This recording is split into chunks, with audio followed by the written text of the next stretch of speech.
Per avere l'eroina disposti a tutto, anche in caso di mancanza di soldi, a rubare e scambiare l'aria furtiva ed oggetti personali in cambio di una dose.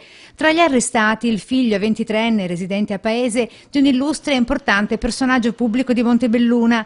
Con il complice, un tunisino di 26 anni, anch'egli pusher, aveva messo a segno l'ultimo furto al Max Planck di Lancenigo. Tra domenica e lunedì avevano rubato 3 computer e un proiettore, merce da barattare in cambio di eroina. Fermati dalla polizia per un controllo al casello autostradale di Treviso Sud, in auto avevano 250 grammi di eroina purissima del valore di circa 5.000 euro, acquistata poco prima a Padova.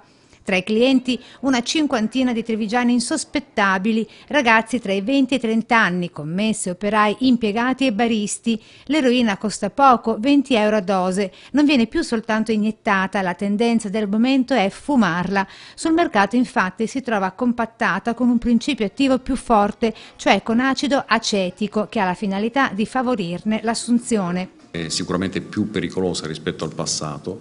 L'eroina viene oggi anche assunta con modalità diverse rispetto a quello che era un tempo ed è destinata purtroppo ad un mercato di persone che sono spesso inserite socialmente. Con i 2 arrestati, ora in carcere a Santabona, ha denunciato l'amico di 26 anni di Zenson di Piavi, che aveva la funzione di ricettare l'aria furtiva.